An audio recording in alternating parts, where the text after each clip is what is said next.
جی سورۃ الکوثر ہے. کوثر کا جو مطلب ہے یہ کثرت سے نکلا ہے. عربی زبان میں کثرت کہتے ہیں کثیر، بہت زیادہ ہونا، تو اس لیے اس کو الکوثر کہتے ہیں.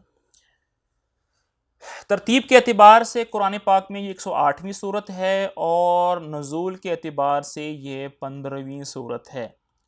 تو 15ویں صورت سے لگتا ہے کہ یہ مکی صورت ہوگی، لیکن اس میں علماء رحمہ اللہ کا اختلاف ہے. بعض علماء کہتے ہیں سورۃ الکوثر جو ہے وہ مکی صورت ہے، اور بعض علماء اور مفسرین رحمہ اللہ وہ کہتے ہیں یہ مدنی صورت ہے. اور علامہ ابن کثیر رحمہ اللہ نے اپنی تفسیر کے اندر اسی قول کو ترجیح دی ہے کہ یہ مدنی صورت ہے. ان کے کیا دلائل ہیں وہ آگے آ رہے ہیں. تو اس میں یاد رکھیے گا کہ اختلاف ہے، بعض کا اختلاف ہو سکتا ہے علماء کے خلاف کے درمیان. تو علامہ ابن کثیر جس کی تفسیر ہم پڑھ رہے ہیں انہوں نے اس قول کو اختیار کیا ہے کہ یہ مدنی صورت ہے. یہاں پر دیکھیں یہ جو حدیث ہے یہ مسلم رحمہ اللہ نے بھی ذکر کی ہے، ابو داؤد نے بھی ذکر کی ہے، اور نسائی رحمہ اللہ ان سب نے اپنی کتابوں کے اندر ذکر کی ہے. اور فرمایا کہ بین رسول اللہ صلی اللہ علیہ وسلم بین اظہورنا فی المسجد، کہ ایک دفعہ آپ صلی اللہ علیہ وسلم مسجد میں ہمارے درمیان بیٹھے ہوئے تھے. اذ اغفی اغفاءۃ، کہ آپ صلی اللہ علیہ وسلم کو کچھ غنودگی طاری ہو گئی. ثم رفع رأسہ مبتسما، پھر آپ صلی اللہ علیہ وسلم نے مسکراتے ہوئے تبسم فرماتے ہوئے اپنا سر اٹھایا. قلنا، ہم نے پوچھا، ما اضحکک یا رسول اللہ، کہ کس چیز کی وجہ سے آپ مسکرا رہے ہیں؟ قال، آپ صلی اللہ علیہ وسلم فرمایا، انزلت علی آنفا سورہ، کہ ابھی میرے اوپر ایک سورت نازل ہوئی ہے. فقرأ، پھر آپ صلی اللہ علیہ وسلم نے اس کی تلاوت فرمائی. بسم اللہ الرحمن الرحیم، انا اعطیناک الکوثر فصل لربک وانحر ان شانئک هو الابتر.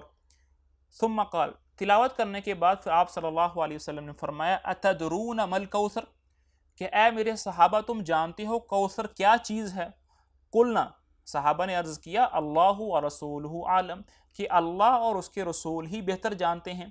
قال، پھر آپ صلی اللہ علیہ وسلم نے فرمایا، فإنہ نہر، وہ ایک نہر ہے، وعدنیہ ربی، جس کا وعدہ میرے رب نے مجھ سے کیا ہے. علیہ خیر کثیر، اس پر بہت زیادہ خیر ہے، بہت زیادہ بھلائی ہے. ہوا حوض، وہ ایک حوض ہے، ایک تالاب ہے. ترد علیہ امتی یوم القیامہ، کہ جس پر میری امت قیامت کا دن آئے گی. آنیتہ عدد النجوم، جو اس حوض پر پانی پینے کے لیے پیالے ہیں وہ ان کی جو مقدار ہے، ان کا جو عدد ہے وہ تاروں کی جیسا ہے، جتنے تارے ہیں تعداد میں اتنے ہی وہ پیالے ہیں. فَيَخْتَلِجُ الْعَبْدُ مِنْهُمْ، لیکن کچھ میری امت کے لوگ ایسے ہوں گے کہ جن کو اس حوض پر آنے سے روکا جائے گا. فَأَقُولُ، تو نبی کہیں گے جب ان کو روکا جائے گا قیامت کے دن تو میں عرض کروں گا، ربی انہ من امتی، کہ یہ جو جس بندے کو روکا جا رہا ہے یہ بھی تو میری امت میں سے ہی ہے. فَيَقُولُ، تو فرشتہ کہے گا یا اللہ تعالیٰ خود کہیں گے، انک لا تدری ما احدث بعدک، کہ اے نبی جی آپ کو نہیں پتا کہ جب آپ کا انتقال ہو چکا تھا کہ آپ کے انتقال ہو جانے کے بعد انہوں نے کیا کچھ کیا. یعنی نئے نئے طریقے جو ہیں، بدعات جو ہیں وہ اسلام کے اندر پیدا کر لیں. اس لیے میری بہنوں اور بھائیوں، بدعت کا جو چیپٹر ہے یہ انتہائی خطرناک چیپٹر ہے، اور یہ بہت ہی خطرناک بات ہے. اس سے ہمیں بچنا چاہیے. انسان ساری زندگی جو ہے وہ اعمال کرتا رہتا ہے، تھکتا رہتا ہے، لیکن بالکل آخری پوائنٹ پہ آ کے پتہ چلتا ہے کہ یہ تو میں نے سب فضول کی محنت کی ہے، یہ تو کوئی کام ہی نہ آئے. اس لیے ہمارا دین وہ ہے جو اللہ نے فرما دیا، جو آپ صلی اللہ علیہ وسلم کی صحیح احادیث سے ثابت ہے، صحابہ سے ثابت ہے، تابعین سے ثابت ہے. جو ہمارے پاس ایسا دین لے کر آئے گا، ایسی بات لے کر آئے گا جس کی دلیل قرآن سے ہو، جس کی دلیل سنت سے ہو، جس کی دلیل صحابہ سے ہو، وہ ہمارے سر آنکھوں پر، اور جس کے پاس کسی عمل کی کوئی دلیل نہیں ہے وہ ہمارے لیے قابل قبول نہیں ہے. جو آدمی بدعت میں لگا رہتا ہے اس کو کبھی بھی سنت اعمال کی توفیق نہیں ہوتی، بلکہ نعوذ باللہ جو بدعت کے اندر انسان پڑا ہوتا ہے وہ گویا اللہ تعالیٰ کو ایک طرح کا شکوہ کر رہا ہے کہ اے اللہ آپ کو تو پتہ نہیں تھا، صحیح عمل تو ایسے ہی کرتے ہیں۔ تو اس لیے بدعت سے بچنا چاہیے۔ بدعت کی تعریف کیا ہوتی ہے میں بہت شارٹ میں بتا دیتا ہوں۔ ہر وہ کام جس کا تعلق عبادات کے ساتھ ہو، دین کے ساتھ ہو، لیکن آپ صلی اللہ علیہ وسلم سے اس کے بارے میں کوئی دلیل، کوئی سنت نہ آیا ہو، صحابہ میں سے کسی نے اس پر عمل نہ کیا ہو، اور ہم اس کو پکڑ لیں اور اتنا اس کو اچھی طرح سے پکڑیں کہ بھئی اس کو کرنا ہی کرنا ہے، نہ کریں گے تو گناہ ہوگا۔ اللہ تعالیٰ میری اور آپ کی جو ہے اس طرح کے خرافات سے، بدعات سے حفاظت فرمائے۔ آگے فرماتے ہیں وَقَدْ اسْتَدَلَّ بِهِ كَثِيرٌ مِّنَ الْقُرَاءِ عَلَىٰ أَنَّ هَٰذِهِ سُورَةٌ مَدَنِيَّةٌ، اس لیے اکثر علماء نے استدلال کیا ہے اس حدیث سے کہ یہ سورت جو ہے وہ مدنی ہے۔ کس طرح استدلال کیا ہے؟ وہ اس طرح استدلال کیا ہے کہ دیکھیں مکہ کے اندر آپ صلی اللہ علیہ وسلم پر اتنے ابھی جو احکام تھے وہ نازل نہیں ہوئے تھے۔ مکہ کے اندر صرف توحید کی بات چل رہی تھی۔ جتنے بھی اعمال دین کے اندر، نماز ہے، روزہ ہے، حج ہے، شراب کی حرمت ہے، زکوٰۃ کے تفصیلی مسائل ہیں، وہ تمام مسائل جو ہیں وہ مدینہ ہجرت کرنے کے بعد اترنا شروع ہوئے تھے۔ تو انسان بدعت تبھی کرتا ہے نا جب وہ اعمال اترنے کے بعد، اس کے بعد وہ اس کے اندر خرابی پیدا کرے۔ ابھی ایک صحیح چیز آئی ہی نہیں ہے، اس میں خرابی کیسے پیدا ہو سکتی ہے؟ پہلے ایک جینون چیز آتی ہے، اس کے بعد اس کی کاپی بنتی ہے۔ تو جن لوگوں نے اسلام کے اندر بدعات پیدا کی ہیں انہوں نے احکامات اترنے کے بعد ہی تو اس میں بدعات پیدا کی ہیں، اور وہ جو احکامات ہیں وہ کب اترے ہیں؟ وہ مدینہ میں اترے۔ تو اس لیے اکثر علماء نے استدلال کیا ہے کہ یہ مدنی صورت ہے۔ آگے یہ ترجمہ جو ہے وہ میں نے اس میں وہی ترجمہ ہے، آپ پڑھ لیجئے گا، میں اس کو اپلوڈ کر دوں گا وہاں پر۔ تو ابھی ٹائم ہے ہمارے پاس جی، تھوڑا سا ٹائم ہے، تو جتنا ہو سکے گا ہم دیکھ لیتے ہیں اس کو۔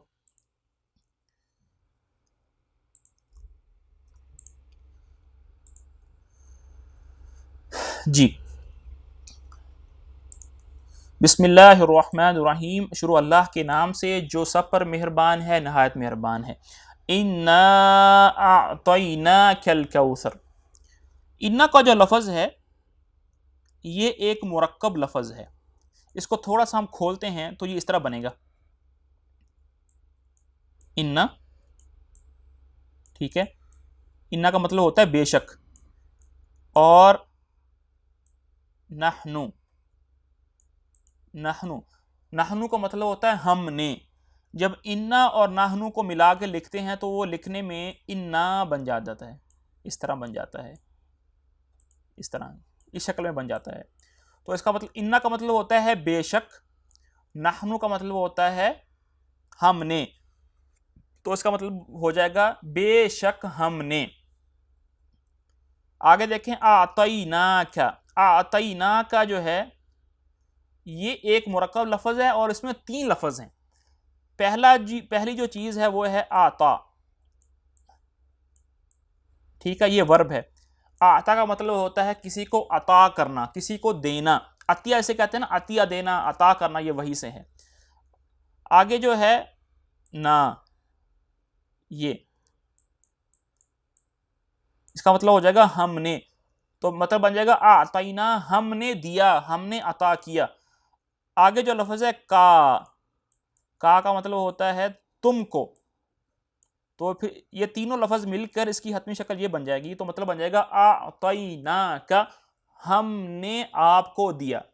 کس کو دیا؟ آپ صلی اللہ علیہ وسلم، نبی جی آپ کو دیا۔ کیا دیا؟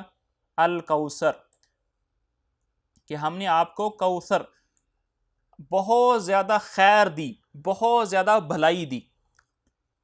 تو اس کا ترجمہ بن جائے گا اِنَّا، اس کو لمبا پڑھنا ہے، اِنَّا أَعْطَيْنَاكَ الْكَوْثَرَ، کہ اے پیغمبر بے شک ہم نے آپ کو کوثر عطا کی، یعنی بہت زیادہ خیر دی، بہت زیادہ بھلائی دی۔ کوثر سے کیا مراد ہے؟ اس میں علماء رحمہ اللہ کے 3-4 اقوال ہیں۔ پہلا قول یہ ہے کہ کوثر سے مراد وہ نہر ہے، وہ جو جنت کے اندر ہے، جس کا وعدہ جو ہے اللہ تعالیٰ نے ہمارے نبی سے کیا ہے، جس کا تذکرہ پیچھے ایک حدیث میں گزر گیا ہے۔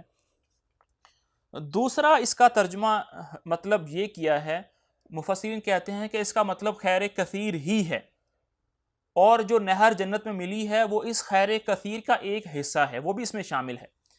بعض علماء کہتے ہیں کہ اس سے مراد نبوت ہے کہ اے نبی جی ہم نے آپ کو نبوت دی۔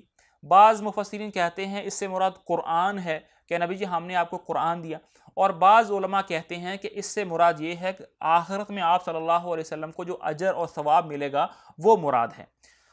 لیکن ایٹ دی اینڈ ساری کی ساری چیزیں جو ہیں وہ خیر کثیر کے اندر شامل ہیں، کیونکہ قرآن وہ بھی خیر ہے، نبوت وہ بھی خیر ہے، جنت میں جو نہر دی جائے گی وہ بھی خیر ہے، آپ صلی اللہ علیہ وسلم کو آخرت کے اندر جو اجر اور ثواب دیا جائے گا وہ بھی خیر کے اندر ہی شامل ہے۔ اس لیے ہم نے یہ قول اختیار کیا ہے کہ اے نبی جی ہم نے آپ کو بہت زیادہ بڑی بھلائی اور خیر دی۔ اچھا، اب خیر دے دی نبی جی، پھر آپ کیا کریں؟ تو آگے یہ کام کرنے کے ہیں۔ فصلی، فا کا مطلب ہوتا ہے تو، فصلی، فصلی کا مطلب ہوتا ہے نماز پڑھو، تم نماز پڑھو۔ اللہ تعالیٰ آپ صلی اللہ علیہ وسلم کو حکم دے رہے ہیں تم نماز پڑھو۔ لِرَبِّکَ، اب یہ جو لِرَبِّکَ ہے اس کی یہ تین لفظوں سے مل کر بنا ہے۔ ایک ہے لی، وہ ہم نے پڑھ لیا، کسی کے لیے ہونا، رب، رب کو کہتے ہیں، اور کاف تمہارا، لِرَبِّکَ اپنے رب کے لیے، تو اے نبی جی تم اپنے رب کے لیے نماز پڑھو۔ اور وَانْحَرْ، اور قربانی کرو۔ وَانْحَرْ کا مطلب ہوتا ہے قربانی کرو۔ یہ جو نحر ہے، نحر یہ ذبح کرنے کے لیے استعمال ہوتا ہے۔ کسی جانور کو ذبح کرتے ہیں نا، ایسا جانور جس کو گلے سے ذبح کرتے ہیں چھری لگا کر، اس کو کہتے ہیں نحر کرنا، اور اس کا ورب ہے وَانْحَرْ، کہ اے نبی جی اس کو ذبح کرو۔ تو کیا مطلب کہ اے نبی جی آپ کی جو بدنی عبادات ہیں، اور آپ جو نماز ہے وہ بدنی ہوگی، اور قربانی سے مراد کیا ہیں جو دوسری ذبیحہ وغیرہ ہے، قربانیاں ہیں، یہ دونوں ہر طرح کی جو عبادت ہیں لِرَبِّکَ اپنے رب کے لیے کرو۔ کیونکہ جو کافر تھے وہ بتوں پر چڑھاتے تھے، چڑھاوے کھانے چڑھاتے تھے، ذبح کرتے تھے ان کے لیے، لیکن نبی جی آپ جو ہیں اللہ تعالیٰ نے آپ کو نبوت دی ہے، آپ کو قرآن دیا ہے، تو آپ کا جو طرز عمل ہے وہ کفار سے الگ ہونا چاہیے، اس سے ممیز ہونا چاہیے، اس لیے آپ اللہ کے لیے، اپنے رب کے لیے اور اس کے لیے قربانی کریں۔ یہاں پر اس کا جو اصل مطلب ہے ونہر، وہ مطلب قربانی کرنا ہی ہے۔ نہر جو ہے، نہر وہ گلے کے اگلے حصے کو کہتے ہیں، اس لیے بعض علماء نے کہا ہے کہ اس سے مراد یہ ہے کہ جب نماز پڑھو تو اپنا جو گردن ہے وہ قبلے کی طرف کرو، اس لیے یہ قول باطل ہے۔ میں ابھی آپ کو 3 باطل قول بتانے لگا ہوں جو بعض مفسرین نے کیے ہیں لیکن وہ غلط ہیں۔ پہلا قول یہ ہے کہ اس سے مراد علماء کہتے ہیں کہ اپنا جو رخ ہے وہ قبلے کی طرف کرو، اس سے مراد یہ ہے، اس لیے یہ قول ضعیف ہے۔ بعض علماء کہتے ہیں کہ نماز کے اندر اپنا جو ہاتھ ہے وہ گلے کے قریب یعنی کہ چھاتی پہ رکھو، اس سے یہ بھی استدلال باطل ہے۔ اور بعض علماء یہ کہتے ہیں کہ جب نماز پڑھو تو تکبیرت تحریمہ کے وقت اپنے ہاتھ کانوں تک اٹھاؤ، گلے تک اٹھاؤ، تو یہ بھی 3 قول باطل ہیں۔ صحیح قول یہی ہے کہ قربانی کرو۔ ان شانیک هو الابتر، ان کا مطلب ہوتا ہے بے شک، جیسے ہم نے یہاں پر پڑھ لیا۔ شانیک، شانیک جو ہے وہ 2 لفظوں سے مل کر بنا ہے، ایک شأن اور ایک کاف۔ شأن کا مطلب ہوتا ہے یعنی دشمن، کاف تمہارا دشمن، ہوا وہ، بے شک آپ کا دشمن ہی وہی، الابتر جڑ کٹا ہوا ہے، جڑ کٹا ہوا ہے۔ ابتر جو ہے دیکھیں بتر، ابتر کا جو لفظ ہے وہ بتر سے نکلا ہے، عربی زبان میں بتر ہوتا ہے نا، بتر کو کہتے ہیں۔ بتر کہتے ہیں خدا نہ خواستہ کسی انسان کو کوئی ایسی بیماری جسم کے اندر لگ جاتی ہے جو جسم کے ایک حصے سے دوسرے حصے میں سرایت کرنا شروع کر دیتی ہے۔ تو مثال کے طور پر خدا نہ خواستہ کسی آدمی کو شوگر ہوتی ہے تو اس کا جو پاؤں ہے وہ گلنا شروع ہو جاتا ہے، تو ڈاکٹر کیا کہتے ہیں کہ اس کے جو پاؤں کو کاٹ دیتے ہیں، اس طریقے سے کاٹتے ہیں کہ وہ جو بیماری ہے وہ آگے نہ پھیل پائے، اس کو کہتے ہیں عربی زبان میں اس کی جو رجل ہے وہ مبتور ہے، بتر کیا ہوا ہے۔ یہ اس کا صحیح ٹپیکل مطلب ہے عربی زبان کے اندر۔ لیکن عرب جو ہیں وہ اس آدمی کے لیے بھی استعمال کرتے ہیں اس لفظ کو جس کی جس کی اولاد میں سے لڑکے جو ہیں وہ فوت ہو جائیں یا لڑکے ہو ہی نہ، چونکہ لڑکوں نے آگے خاندان کی نسل بڑھانی ہوتی ہے، وہ ہوں گے تو نسل آگے چلے گی، وہ نہیں ہوں گے تو نسل آگے نہیں چلے گی۔ تو جب آپ صلی اللہ علیہ وسلم کے بیٹے ابراہیم رضی اللہ تعالی عنہ ان کا انتقال ہوا تو بعض کفار نے کہا کہ اب اس کی آگے نسل نہیں چلے گی، اس کا سلسلہ نسب ختم ہو گیا۔ تو اس کے بعد اللہ تعالیٰ نے یہ آیات نازل فرمائیں کہ نبی جی آپ کو پریشان ہونے کی ضرورت نہیں ہے، آپ کا ذکر خیر چلے گا، قیامت تک آپ کا ذکر خیر چلے گا، آپ کا تذکرہ ہوتا ہی چلے جائے گا، آپ کے دشمن کا تذکرہ نہیں ہوگا۔ تو اس لیے یہ جو آیات ہیں وہ کہا گیا ہے کہ ابو جہل کے بارے میں اتری ہیں، ابی لہب کے بارے میں اتری ہیں، عاص بن وائل کے بارے میں اتری ہیں، عقبۃ بن ابی معیط کے بارے میں اتری ہیں، یہ جو بڑے بڑے سرغنہ تھے ان کے بارے میں اتری ہیں۔ تو ویسے ہی ہوا، آپ صلی اللہ علیہ وسلم کو بچہ بچہ جانتا ہے، کفار بھی جانتے ہیں، لیکن یہ جو بدبخت ہیں ان کا تذکرہ بالکل ختم ہو گیا۔ بسم اللہ الرحمن الرحیم، شروع اللہ کے نام سے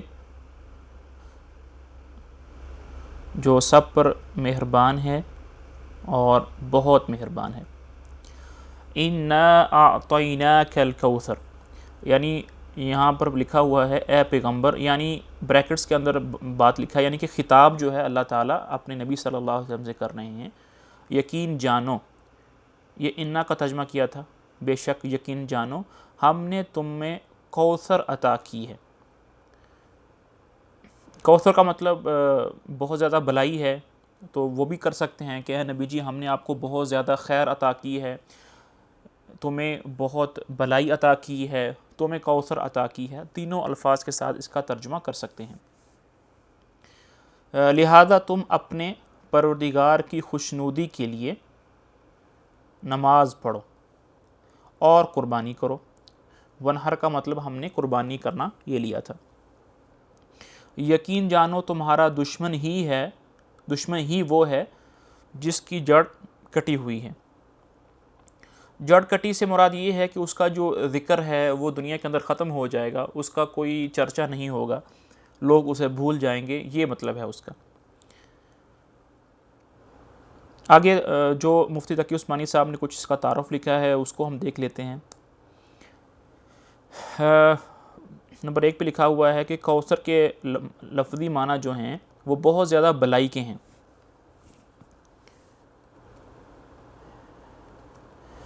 اور کوثر جنت کے اس حوض کا نام بھی ہے جو حضور اقدس صلی اللہ علیہ وسلم کے تصرف میں دی جائے گی، یعنی کہ قبضہ میں دی جائے گی، اور آپ کی امت کے لوگ اس سے سیراب ہوں گے۔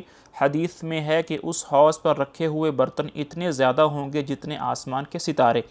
یہاں یہ لفظ اگر بہت زیادہ بھلائی کے معنی میں لیا جائے تو اس بھلائی میں حوض کوثر بھی داخل ہے۔ یہ تمام باتیں کل ہم نے کر لی تھی۔ قرآن کریم میں اصل لفظ ابتر ہے، اس کے لفظی معنی ہے جس کی جڑ کٹی ہوئی ہو، اور عرب کے لوگ اس شخص کو ابتر کہتے تھے جس کی نسل آگے نہ چلے، یعنی اس کی کوئی نر اولاد نہ ہو، لڑکے نہ ہوں۔